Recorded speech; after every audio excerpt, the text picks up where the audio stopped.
In November 1810, Governor Lachlan Macquarie and his wife Elizabeth visited Ben Kenny, a property of 5,000 acres granted to John and Elizabeth MacArthur. The area was then known as the cow pastures, after cattle escaped from the First Fleet were found here grazing wild. It was here that the MacArthurs introduced merino sheep to Australia and the wool trade began. Ben Kenny became Belgenny and then part of Camden Park Estate as the MacArthurs prospered. To commemorate the bicentenary of Governor Macquarie's visit, the present Governor of New South Wales, Her Excellency Professor Mari Bashir, retraced her predecessor's footsteps. She was welcomed by members of the 7th and 8th generation of John and Elizabeth MacArthur's family. Please come in. Oh, thank you. Well, it's significant because Governor Macquarie was widely respected for what he did, and the fact that he came here to this property so long ago, we believe is important to commemorate. Governor Macquarie camped here at Barragal Lagoon for 3 nights. He recorded in his diary that he was entertained with song and dance one evening by local Darawal people. Wonderful to be with you. My family greeted Lachlan Macquarie here in 1810. My family are greeting him here today, 200 years later. Glenda, thank you. This is a very, very moving moment for me, in fact for all of us.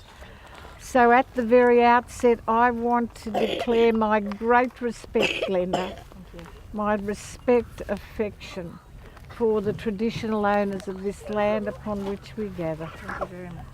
On behalf of you all, I have the joy of unveiling this plaque.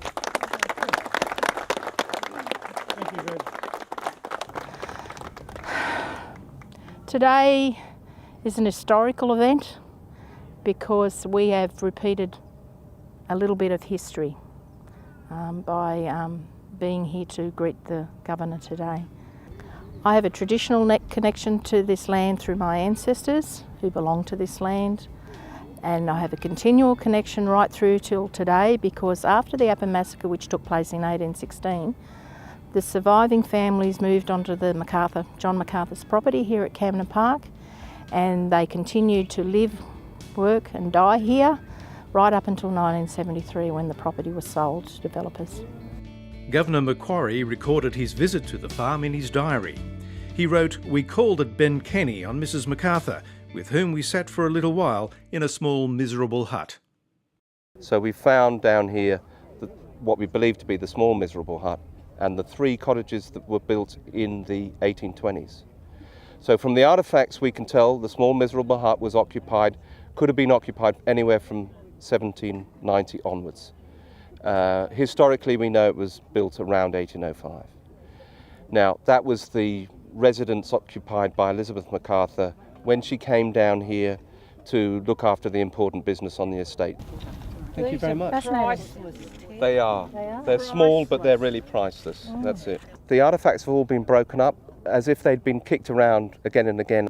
But there have been a few artefacts that reveal the presence of people with social standing because they're imported from places like France or England, and they're products that weren't generally imported. So we can almost identify personal belongings of John and Elizabeth MacArthur in those little artefacts.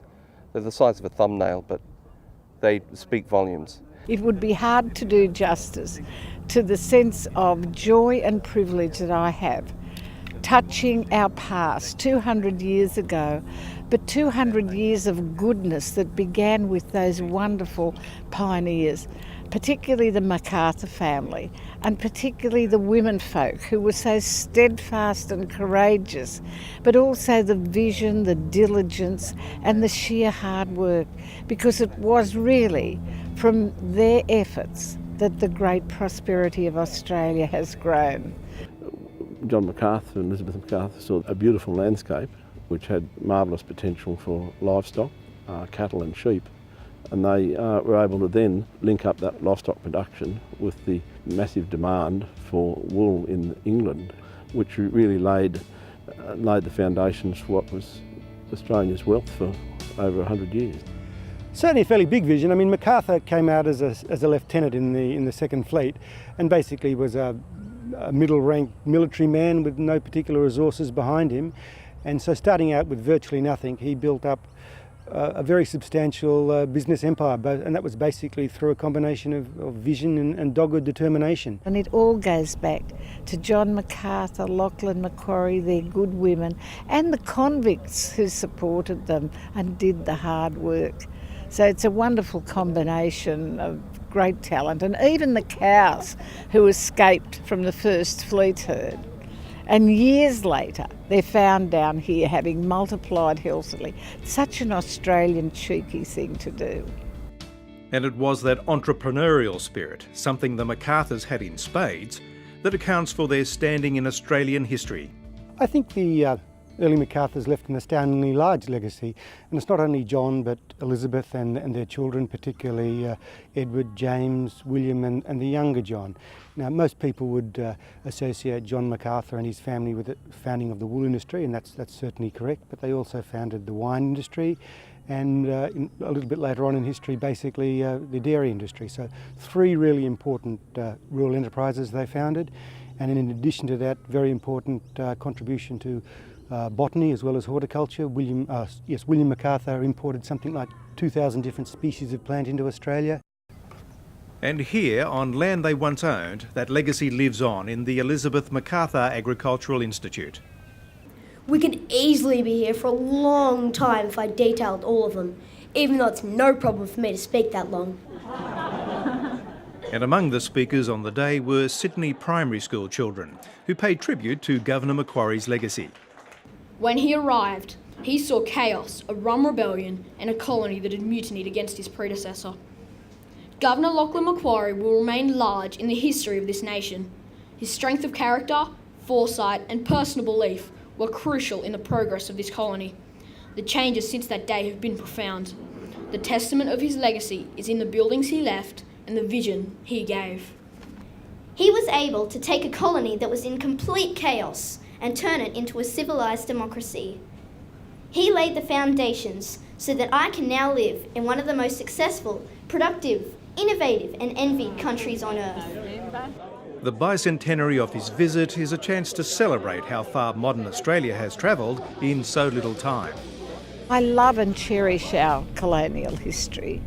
So for me, it's almost been a spiritual feeling of gratitude, and that I have the privilege of visiting and seeing these early beginnings of our great modern Australia, and to see the humble origins of the huts in which they lived, the deprivations they would have suffered, but the optimism too that drove them on to succeed in this divine, truly wonderful environment.